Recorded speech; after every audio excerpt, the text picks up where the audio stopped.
Good morning. So today I'm going to begin a series of talks on what are known as the 4 mind-turning reflections. The 4 mind-turning reflections. So reflecting is really important part of our practice because it helps us to take what we've learnt deeper. So as most of you know, there are 3 levels of wisdom in Buddhism. The first is listening, knowing how to listen with an open mind, and in doing that, in listening deeply, we start to turn over, if you like, the teachings of the Buddha and become much clearer about what they mean. And maybe we go to various books, various teachers, and check out the meaning of the words of the Buddha. And then, of course, we need to reflect deeply. We need to make it a part of ourselves, if you like. So each of the teachings, when we first hear them, maybe we've got questions, maybe we've got doubts, maybe we have a bit of cynicism. But then as we reflect, we start making the Dharma our own. We check it out in our experience. Is that my experience? And we find, oh yes, when we act ethically, life does improve for us. When we meditate, we do find out more about ourselves. Our awareness grows. So that's the second level of wisdom, is reflecting. And then the third is meditating. And there's a lot more that could be said about that. So reflection is a very important part of our practice, and there's 4 particular things that we can reflect on, and I'm going to be talking about the first of those reflections today, and that is the preciousness of the human life. The preciousness of human life. So I'm going to talk about it actually in 2 ways, one from a Buddhist perspective and one from a non-Buddhist perspective, and that is because one of the perspectives, the Buddhist perspective, relies on us in a way having some understanding, or at least an open mind, to the idea of multiple lives, of rebirth. And that's quite a difficult concept for those of us in the West. Unless we've got some experience, maybe in dreams, maybe other experiences that have given us the idea that perhaps there are other lives. For a lot of people, that doesn't make any sense. And that's fine, because Buddhism is very much a teaching based on our experience. We're not asked to believe what we can't verify for ourselves. So that's why I'm going to explain it in 2 different ways. So why is our life precious from a non-Buddhist perspective? Well, you may be thinking that it's all we've got. After all, we don't know what happens after we die. And if this is it, if this is the total of our experience, what we have in this life, then surely that does make it very precious.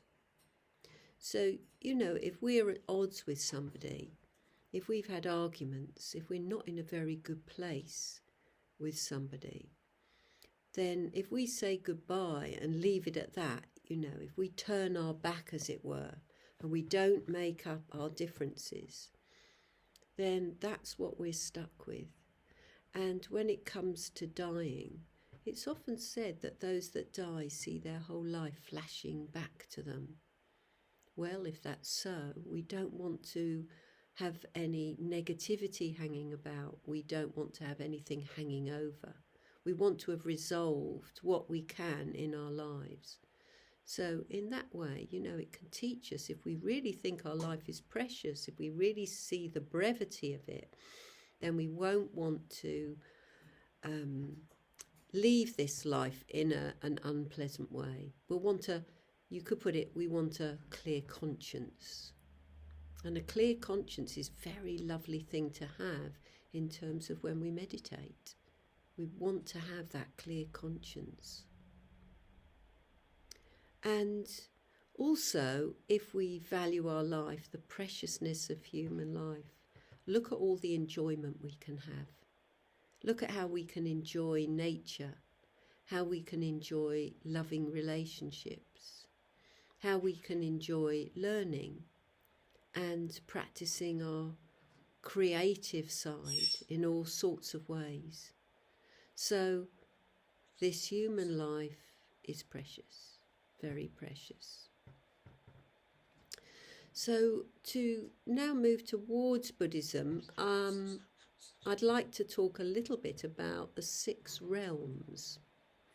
So the 6 realms of samsara that are shown very clearly in pictures on something called the Tibetan Wheel of Life, or even just the Wheel of Life, that some of you will be very familiar with. So I want to say a word or two just about each of those in relation to the preciousness of human life. So one of those realms is the animal realm. And well, we can take that. I'm going to take these realms fairly literally to some extent. So we have not been born in an animal realm. And as you know, we treat animals as if they're there for our use.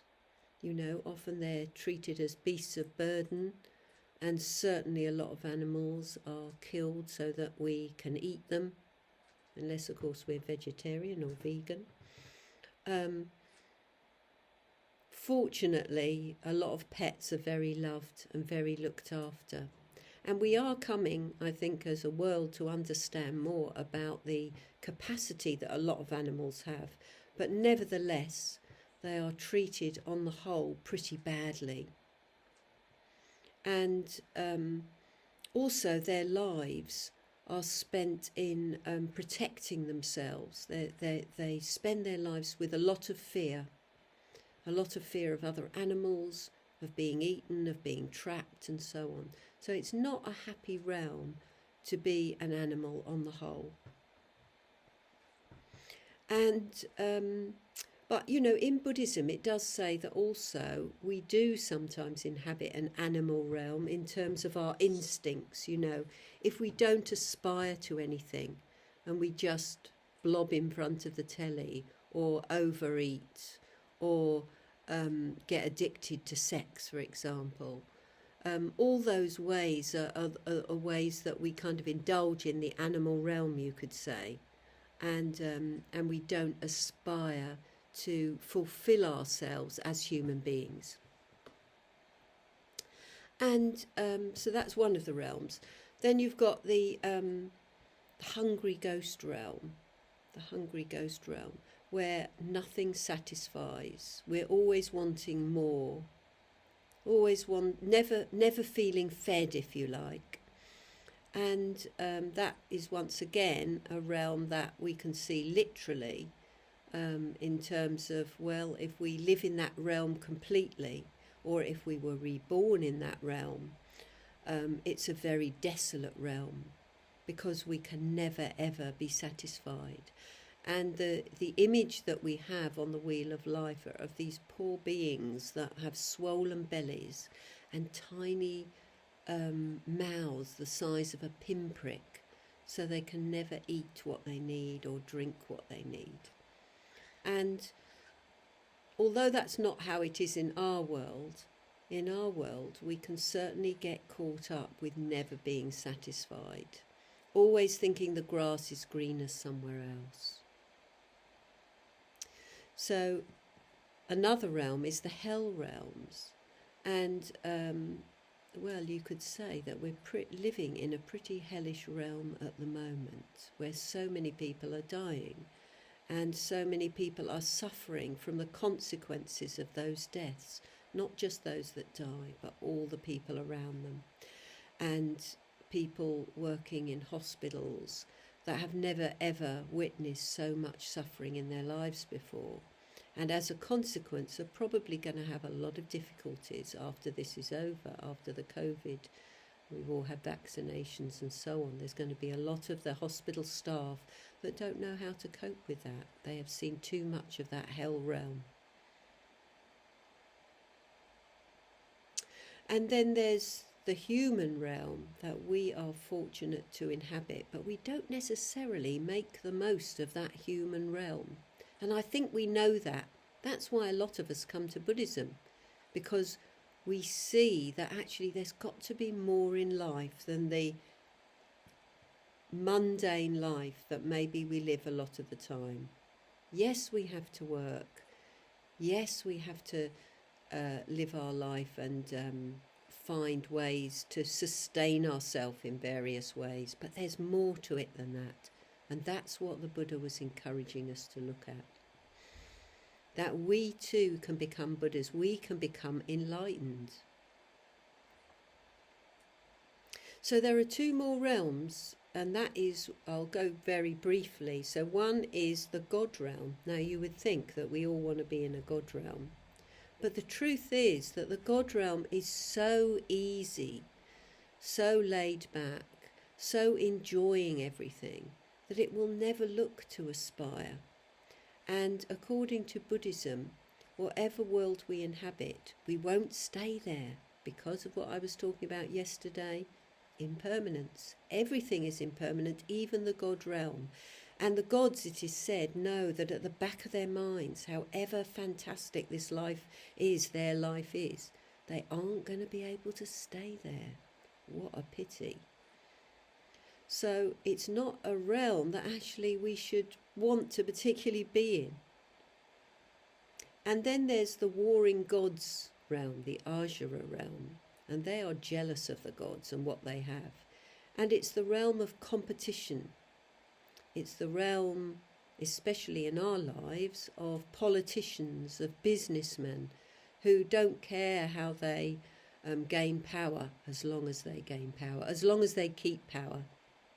And we're seeing that, aren't we, in America, particularly at the moment with Donald Trump, who wants to maintain power at all costs and will not admit that his country have voted in another president. So anyway, that's very brief whiz round those realms. And this human realm, this human birth that we've got is very precious. And according to Buddhism, it's precious because we can gain enlightenment from this precious human birth. We can free ourselves from greed, hatred and delusion. So I've said quite a lot today, and I'm going to leave it there. See you soon. Bye-bye.